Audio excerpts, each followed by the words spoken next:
Guys, അപ്പോൾ നമ്മൾ ഇന്ന് ഉണ്ടാക്കാൻ പോകുന്നത് ബണ്ണ് വെച്ചുള്ള ഗുലാബ് ജാമാണ്. ഞാനിത് ഉണ്ടാക്കിയിട്ടില്ല, ബ്രെഡ് വെച്ചുള്ള ഗുലാബ് ജാമേ ഉണ്ടാക്കിയിട്ടുള്ളൂ. അപ്പോൾ ഇതെൻ്റെ ഒരു ഫസ്റ്റ് ടൈമാണ്. ആദ്യം തന്നെ നമുക്കിതൊന്ന് പിച്ചിയിടാം. എന്നിട്ടൊരു ജാറിനകത്തിട്ടിട്ട് നന്നായിട്ട് പൊടിച്ചെടുക്കാം. എന്നിട്ട് അതിനകത്തോട്ട് കുറച്ച് പാലൊഴിച്ച് നമുക്ക് നന്നായിട്ട് മിക്സ് ചെയ്തെടുക്കാം. വേണമെങ്കിൽ നമുക്ക് പാൽപ്പൊടി വേണമെങ്കിൽ ഇടാം. പാൽപ്പൊടി ഇടുവാണെങ്കിൽ അതിൻ്റെ കൂട്ടത്തിൽ കുറച്ച് വെള്ളം കൂടെ ചേർക്കണം, ഇനി കുഴഞ്ഞിരിക്കാൻ വേണ്ടി. എന്നിട്ട് നമ്മൾ പാൽ ഒഴിച്ച് കൊടുക്കാം. എനിക്ക് കുറച്ച് പാൽ കൂടിപ്പോയായിരുന്നു കേട്ടോ.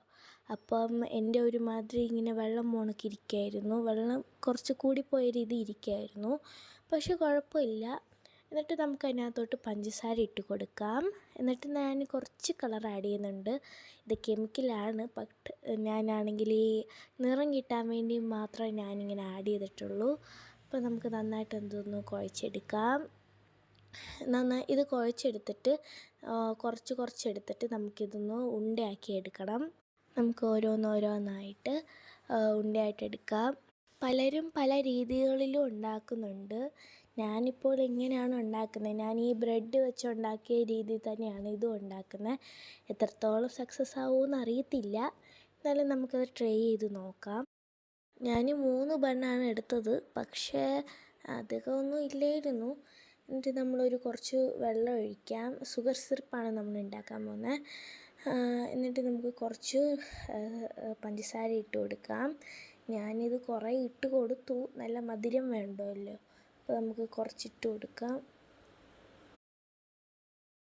ഞാൻ വീഡിയോ എടുത്തപ്പോൾ ആണെങ്കിൽ ഗ്യാസ് ഓണാക്കാൻ പോയപ്പോഴാണ്, ഞാൻ വീഡിയോ പോസ് ചെയ്തിട്ടില്ലായിരുന്നു, അപ്പോൾ അതാണ് ഇങ്ങനെയൊക്കെ ഇരിക്കുന്നത്. അപ്പോൾ നമുക്ക് പഞ്ചസാര കുറച്ച് കൂടുതൽ ഇട്ട് കൊടുക്കണം എന്നിട്ട് നമുക്ക് നന്നായിട്ട് അത് കുറുക്കിയെടുക്കണം. നന്നായിട്ട് നമുക്ക് കുറുക്കിയെടുക്കാം. നമ്മൾ ഗുലാബ് ജാം എത്ര എടുത്തിട്ടുണ്ടോ അത്ര അളവിൽ തന്നെ നമ്മൾ പഞ്ചസാര നന്നായിട്ട് ഇട്ട് കൊടുക്കണം. അപ്പോൾ ഞാൻ ഇത്രയും എടുത്തിട്ടുള്ളതുകൊണ്ട് ഞാൻ കുറച്ച് പഞ്ചസാരയൊക്കെ ചേർത്തിട്ടുള്ളൂ. എന്നിട്ട് നമുക്ക് നന്നായിട്ട് ഗുലാബ് ജാം എണ്ണയിലിട്ട് വറുത്തെടുക്കാം. എന്നിട്ട് ഇതാണ് ഫൈനൽ അതിൻ്റെ ഇത്. പിന്നെ നമ്മൾ എണ്ണയാണെങ്കിൽ നന്നായിട്ട് ഇതാക്കിയെടുക്കണം, നന്നായിട്ട് കളയണം, അല്ലെങ്കിൽ ഒരു ടേസ്റ്റ് വ്യത്യാസവും. പിന്നെ അതിന് മുന്നിൽ എണ്ണയുടെ ഒരു ലെയറായിട്ടും കാണാൻ പറ്റും. എന്നിട്ടാണ് ഈ ഷുഗർ സിറപ്പിനകത്തോട്ട് നമുക്ക് ഓരോന്നായിട്ട് ഇട്ട് കൊടുക്കാം. ഇതിനകത്തോട്ട് വെച്ചിട്ട് അരമണിക്കൂർ കഴിഞ്ഞിട്ട് നമ്മളിതെടുക്കാവും. അപ്പോൾ അരമണിക്കൂർ കഴിഞ്ഞിട്ടുണ്ട്. അപ്പം ഇതാണ് കേട്ടോ അതിൻ്റെ ലുക്ക്. അപ്പോൾ നല്ല ടേസ്റ്റ് ഉണ്ടായിരുന്നു, കുഴപ്പമില്ലായിരുന്നു, നല്ല ടേസ്റ്റ് ഉണ്ടായിരുന്നു.